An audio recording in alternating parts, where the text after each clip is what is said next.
Now I want to demonstrate with what equipment they wanted to send us to war.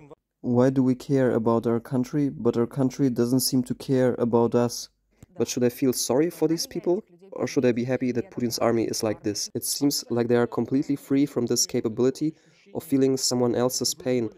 And I'm talking of other Russians. I'm not even talking about their empathy towards Ukrainians, like the retirement age that was raised to 65 years. See, they don't even live up to the age of 65. The fact is that this is not a life, but a labor camp. And now Putin decided to announce, you know what? Now, on top of that, you also have to go to war for me. I had to listen to people whose close ones have died in this war and who said, well, if a close relative of mine had to die for this, then all the others also have to make their sacrifice. This is an understandable behavior when your own son died, to convince yourself that all this wasn't for nothing, that you are a mother of a hero and not a mother of a murderer. We are not just slaves who suffer through our misery, we are professional slaves who take pride in our slavery. This is a war of those who defend their freedom against those who fight for their slavery.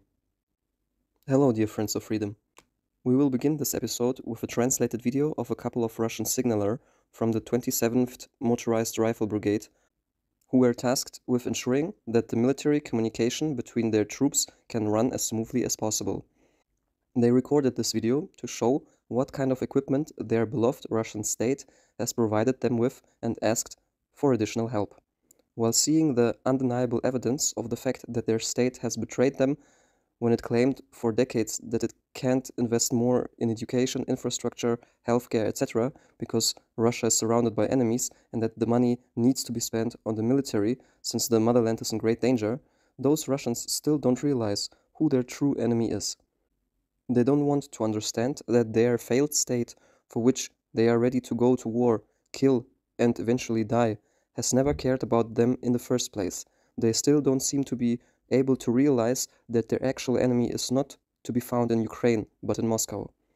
After a couple of other short examples of these kinds of complaint videos of Russian soldiers, you will see a short interview of the famous Ukrainian journalist Dmitry Gordon and an exiled former Russian opposition politician and former Pussy Riot lawyer Mark Fagin. In this fragment, Mark is talking about the phenomenon of blind obedience. This video is recorded on the 16th of October 2022 from the 27th Motorized Rifle Brigade, which is stationed in Mosrentgen. Our brigade consists of about 2,500 servicemen, out of which there are about 100 signalers. 5 days ago, we have been supplied with our radio station equipment. According to the number of signalers, they have sent us 100 units. 100 radio stations, 100 batteries, 100 of these kinds of bags, more than 100 of these spools. Now I want to demonstrate with what equipment they wanted to send us to war, or to be precise, to the special military operation.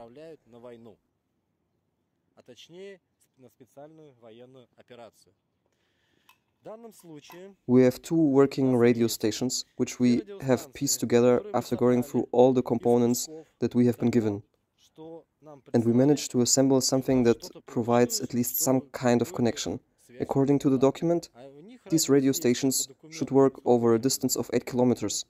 But if you go around the corner, or if there's a tree in between, the connection gets lost. So the connection just stops in between depending on the environment. Now we will take one headset and check its performance. Let's go. 1, 2, 3, test. No, it doesn't work. 1, 2, 3, test. Okay, now I hear something. Again, please. 1, 2, 3, test. Not even the sound is working. Maybe you pulled too strong on the cable? Wait, we have some problems here. Sorry for that. You see, even for the video demonstration, we can't make it work. Now, can you hear me now? Yes, I hear something. Okay, anyway, this is the state of our radio stations. Some don't have headphones, some headphones are just broken.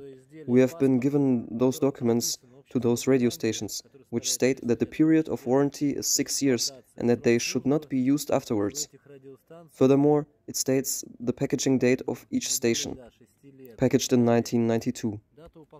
Now we will take the working batteries out of our two radio stations and exchange them with any other one we got supplied with.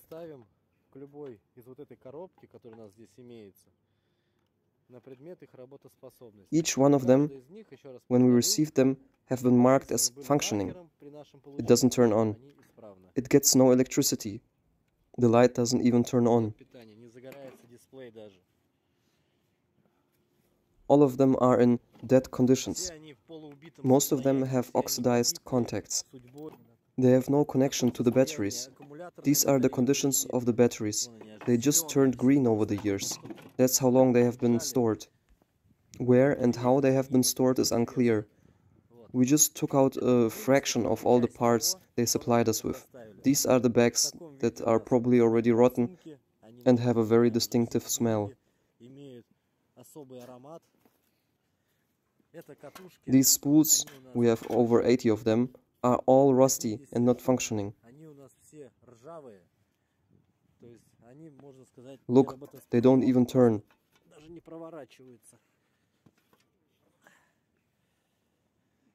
What do I want to tell you with this video?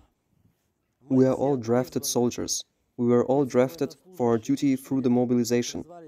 We all received the message from the military registration and enlistment office. Some received it at home, some at work. None of us have fled from our duty. We all came here to do our duty for the protection of the interests of our government, to protect our families, for our future, the future of our country. None of us was hiding or had fled over the border. We are all decent young men. Some of us have already 2 or 3 kids, brothers, sisters, grandparents, moms, dads, relatives and close ones, for whom we came here to prepare ourselves and to protect the interests of our country and our future, as I already said. We don't want to drive to the special military operation with this kind of equipment. We are all signalers, and we will not leave this place until we get functional equipment. We are 100 people who are responsible for 2,500 servicemen who are currently going through a special preparation.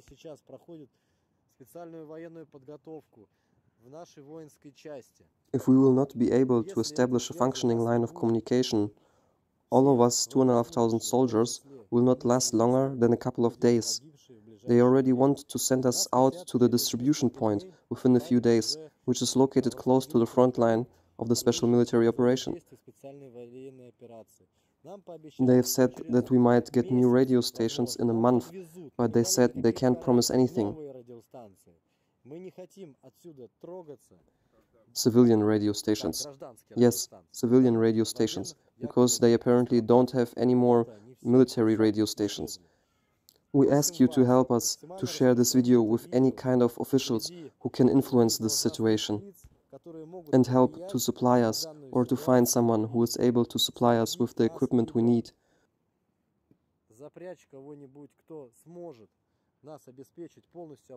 We do not plan to run off. We are ready to do our duty. Please find someone in mass media or prosecutors or anyone who can influence the situation. All of this. I'm saying this as an officer who will accompany your children, husbands and brothers through this current special military operation.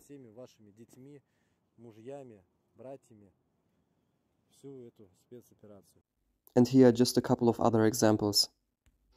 Just so you understand, this is our tent.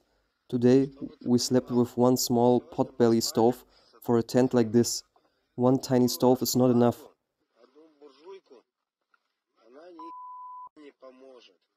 You hear how my voice sounds? Half of our guys got sick.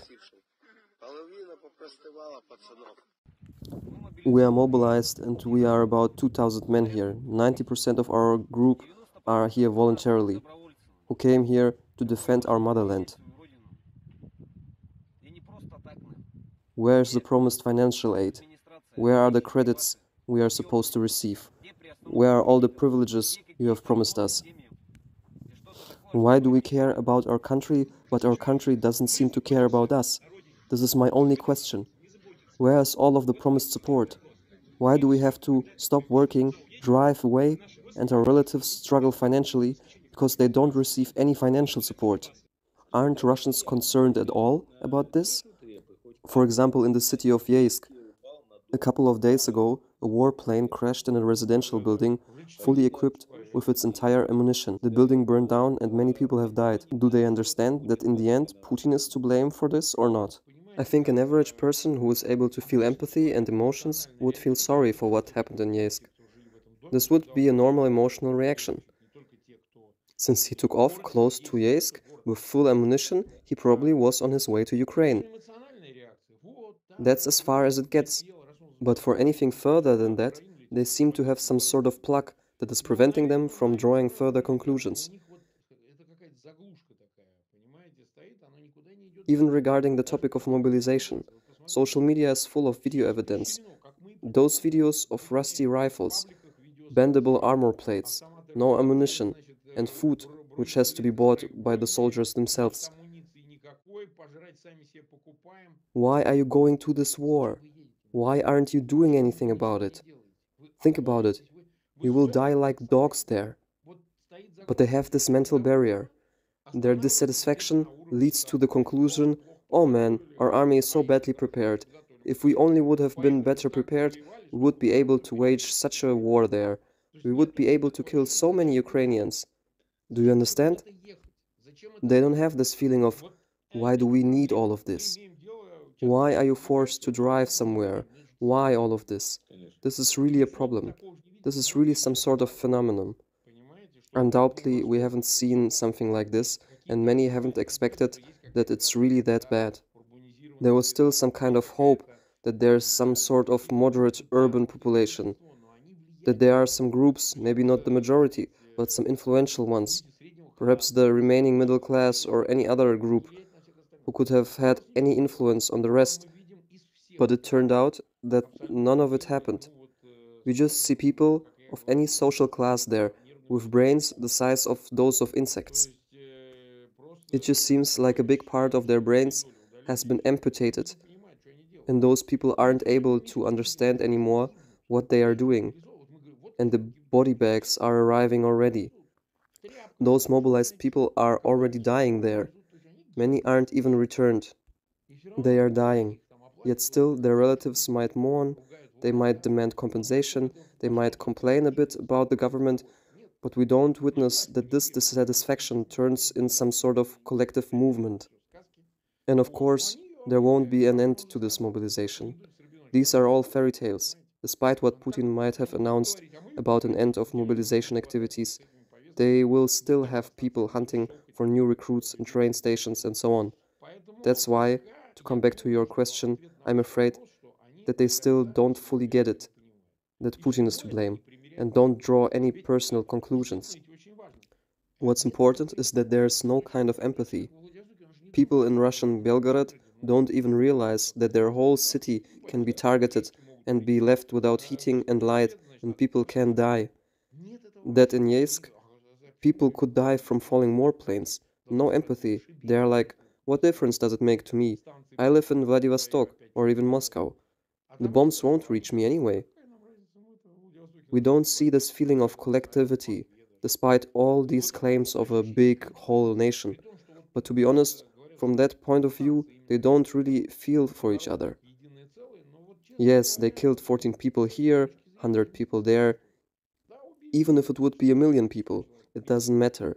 It seems like they are completely free from this capability of feeling someone else's pain, and I'm talking of other Russians. I'm not even talking about their empathy towards Ukrainians. Aggressive slaves, a negative selection, Gordon says. I would be so happy to see some kind of rebellion, regardless of where exactly, in the trenches or already at home amongst the mobilized or their relatives. Some group that says, we can't go on like this. You have promised us a calm life. You promised us the right to a peaceful life. You took from us our civil rights, political rights, and even social rights, like the retirement age that was raised to 65 years, despite Putin's countless promises. even though people usually don't live up to that age in Russia. By the way, today a distant relative of mine has died, the husband of a cousin of mine. He was 53 and he just dropped dead. See, they don't even live up to the age of 65. They don't live long enough to receive their pension. He worked his whole life non-stop and just died. It's not clear yet what it was, probably a stroke. The fact is that this is not a life but a labor camp, and now Putin decided to announce, you know what? Now, on top of that, you also have to go to war for me. What? Why? Because I have decided it. Because I want to wage a war against Ukraine. Why? What for? They don't ask these questions. This is really a phenomenon and demands further investigation. It's some sort of lobotomy. Since I just heard another very interesting interview that suits this topic very well, I decided to also add this one to this video. The person who is being interviewed is Viktor Shenderovich, a very famous Russian satirist, writer, scriptwriter, and radio host. In his wildly successful political satire show, Puppets, he made fun of Russian politicians from 1994, but once he started to make fun of Putin, after he came to power in 2000, Putin was far from amused and ordered the show to be cancelled. It is said that after Putin watched an episode of Puppets with himself in it, pictured as Yeltsin's ugly, aggressive newborn baby, he got in an aggressive rage that went for hours and in which he promised to imprison the owner of the TV channel NTV, which was broadcasting Puppets. Shortly after this incident, his crackdown against independent media has begun. In 2002, the NTV administration was fully replaced with people who were loyal to Putin and who did not air regime-critical content. Repression starts when you are not allowed to make fun of the rulers. Dictators, especially those with such a fragile ego as Putin, do not like to be laughed at. This is what the highly intelligent and knowledgeable creator of Puppets had to say about the ongoing phenomenon of the Russians' blind obedience. When I watch some of those videos of unprepared Russian soldiers, I don't know how I should feel about it. Of course, I feel shame, but should I feel sorry for these people, or should I be happy that Putin's army is like this? I once said in 2014, you can feel sorry for each one individually, but not for all of them, collectively together. You can feel sorry for those individuals, but you should be happy that Putin's army is like this. Those two feelings do not contradict each other. As one of the guys in the video said, we came to defend the motherland, but where is our financial support? Where is our payment? So he went there for the money. He has financial trouble. This should especially be an embarrassment for the government and all its representatives. Because if there is one thing that was officially financed in the last years, it was the military. A third of the budget. No deputy is able to see what exactly that money has been spent on. Everything was robbed. They don't even have enough money for a stove. They have to bring their own bandages, their own blankets, and buy their own military gear because everything was robbed. Not just half, but it looks like 95%. Those people who associate with this government have to feel unbearable shame when watching these videos. At the moment, I do not associate with the government, but with the people. I feel sorry for each of them, but I don't feel sorry for them all together as an army. The worse this army will turn out to be, the faster this rotten abscess will explode and the faster this embarrassment will be visible to everybody, including the smart people who voted for Putin, the better. The faster they will understand that this war means death to them, the better. This is why I hope that this idea of waging war will die before they die. I do not wish for the death of people, but I sure wish that this idea will die. The interviewer says, if you bite and devour each other, watch out or you will be destroyed by each other. This is a quote from the Bible, and I think this is also a good description of what happened on the training ground in Belgorod, though it is still not clear what has happened there exactly. An army that consists of those who do not understand what they are fighting for can be dangerous for itself. Perhaps going through such an army can make a person cruel enough to kill someone with bare hands, and maybe that's what they are hoping for in the first place. They are certainly cruel enough to kill their own commanders, which some of them are already doing. One was killed when he kept the others from going into Ukrainian captivity. The other one was killed during the Belgorod incident. In this story lies so much truth about us. It's representative. Once you already mentioned this topic, let us unpack it. The first question is, how did those people get there? These Central Asian citizens, how did they turn up in that training ground? The answer is that they have been kidnapped. They have been mobilized to be used as cannon fodder. This meat collection mission has been done by the servicemen of the local enlistment office since they don't want to find themselves in the trenches. This is why they grab anyone they can to complete the given mission of meat collection. They ask themselves, where can we get new meat? Ah, there is a construction site near us. There are some guys from Tajikistan who don't have enough money for a lawyer and who can easily be betrayed because they have been lied to. They haven't been told that they will be sent to the front line. So the first point is that those guys have been sent there based on a lie. The next point concerns the reason for this war. Why is this war fought? There are various different versions on this matter. It all started like a war against Ukrainian Nazis, and now it ends with a war against transgender people, a war to protect us from transgender people, so we don't have to call our parents parent number one and parent number two, as they claim. They themselves are confused in the justification for this war. How should people fight for this if it is not even clear what they fight for? A war has been started, but there are 7 different versions of why this war must be fought. How should those people fight? Their only motivation is money, which they cannot earn with peaceful hard work. Those guys work full-time for 15,000 rubles per month, and here they are promised 200,000. This is what their protection of the motherland is all about. So there is a complete ideological degradation. Ukrainians do not even need an explanation for what they are fighting. They fight so that Ukraine can survive. But what is the other side fighting for? Getting back to the story with the shooting on the Belgorod training ground and those Central Asian guys who have been betrayed. Where is their motherland? The story became even more absurd because while officially fighting against Nazism, this now deceased colonel explained those Central Asian guys that they are an inferior nation. This colonel didn't seem to understand terms as multiculturalism.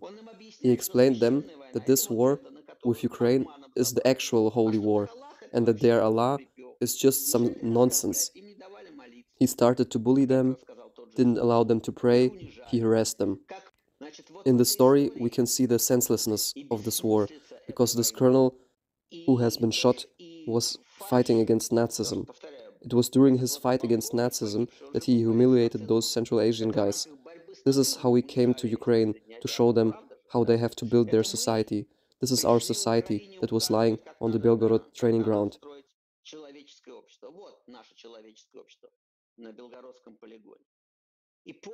It's just an empty, baseless construction with no substance. We see those mobilized people. We see for what they fight, and we have this separate topic that all the resources have been robbed. Even the ideology is robbed. It's just false.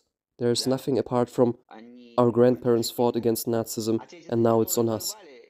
But what about those grandparents who actually fought against Nazism? I still remember them being not that old, and I had the honor of talking to many notable personalities who have actively participated in World War II. They were absolutely disgusted by this rising victory cult of our Russian society, which has been promoted since the 70s.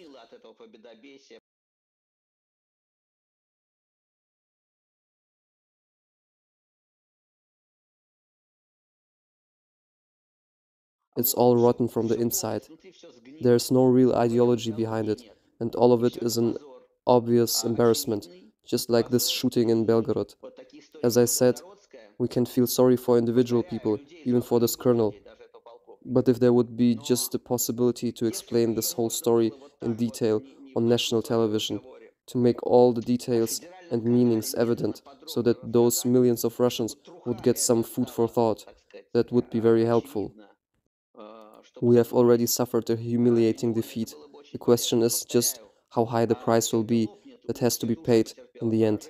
How many more lives will Putin and his orcs be able to take? And how many more previously ordinary people will he be able to turn into orcs and use as cannon fodder? I would like to show you a fragment of our conversation with Russian opposition politician, human rights activist and journalist Lev Schlossberg. He said something quite disturbing regarding the families of those who got mobilized, which is not easy to understand. You will hear it yourself, it's just 1 minute long. We are currently seeing what kind of people get recruited as reservists. There's countless video evidence of that. For example, in the Pskov region, people from various age groups. We can see that these people did not go through any sort of military training. Any military training, even a minimal training period, for a conscript soldier lasts at least 4 months. During that time, a soldier is taught military behavior and the right military choice of action. Only then that person is able to at least somehow perform on the battlefield. Or to put it differently, only then is the person able to behave at least somewhat rationally on the battlefield and be able to protect himself. What is happening right now with this mobilization is just another phase in this Russian tragedy and in this overall tragedy for the whole of humanity. The information regarding the number of deaths will of course be censored. The families of those who have or will die in this war could change the public perception of this war, but unfortunately this is not a guaranteed fact. I had to listen to people whose close ones have died in this war and who said, well, if a close relative of mine had to die for this, then all the others also have to make their sacrifice. Lev Schlossberg thinks that it might be false to assume that as soon as the dead bodies of the mobilized will start coming back to Russia in masses, Russians will start to demand the end of the war. But if the logic is really, if mine had to die for this, then everyone else should also pay the same price. To what consequences can this lead?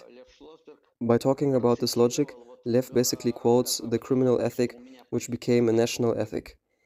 If there is one thing that is truly shaping our culture, it's the period of labor camps.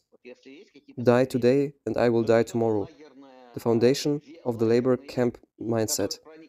Investigative journalist Svetlana Alexeyevich showed this in her book Boys in Sync, which was documenting testimonies of witnesses of the Soviet-Afghan War. When the dead bodies started to come back from Afghanistan, she was interviewing mothers of fallen Soviet soldiers. Only one of those mothers she saw said, I gave away my son so he could become a murderer. It was my fault. I have sent him to certain death. This mother has been cursed and blamed by all the other mothers Svetlana has interviewed. The other mothers wanted to persuade Svetlana that this mother is an enemy, that they have done everything right, and that their children have died for something honorable. This is an understandable behavior when your own son died, to convince yourself that all this wasn't for nothing, that you are a mother of a hero and not a mother of a murderer. I want to remind you that our Soviet soldiers in Afghanistan have killed over 1 million people. When we talk about the losses of the Afghan war, we are used to talking about those famous 13,000 losses, but these are only the losses of Soviet soldiers. However, these Soviet soldiers killed over 1 million Afghan people. This is how our so-called international help looks like. So yes, the mothers of those Soviet soldiers really want to believe that it wasn't for nothing, that they are the mothers of fallen heroes. This Stockholm syndrome will also prevail in this ongoing conflict. The number of people who will be able to admit that they have been deceived and turned into cannon fodder for the sake of a mad monster will be small. The idea that your own child has been recruited as cannon fodder is very hard to live with. Let's better think of him as a hero. Like it has been said in the old Soviet movie, the train has stopped. Let this be an achievement, so the newspapers can write about it. Let it be an achievement. But all of this, of course, is very sad. I unfortunately have to agree with Lev Schlossberg. When the bodies will start pouring in, first of all, to make this become a public movement, There needs to be a large, independent state television channel as NTV back in the day. How was the first Chechen war stopped? There was the independent TV channel NTV, and there was Boris Nemtsov inside the political elite. He managed to gather 1 million signatures in favor of stopping the war, and he delivered them to Yeltsin. And then NTV has shown this all over Russia, and then this kind of situation can become a mass movement.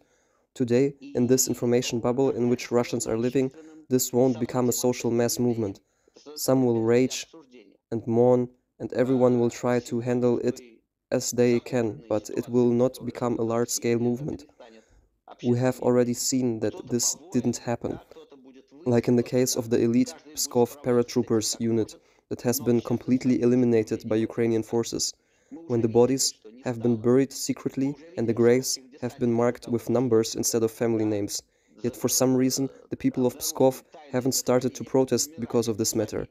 I still remember the protesting mothers of the children who died in the Beslan school siege of 2004, but I don't remember seeing any protesting Peskov mothers. Unfortunately, all of this has been suppressed too much in the last 20 years of Putin's presidency. I don't know anymore who said this quote, nor how it was precisely formulated, but it went something like this. The most valuable global contribution of Russians is that they can show how the rest of the world should not live and what mistakes they should not repeat. My attempt with this channel is to show people the mistakes that the Russian government and more importantly the Russian society has made, so that people can learn from them and make sure to not repeat them. Thanks for watching. Please consider subscribing, upvoting and commenting to support more translations of historically important content. Thank you.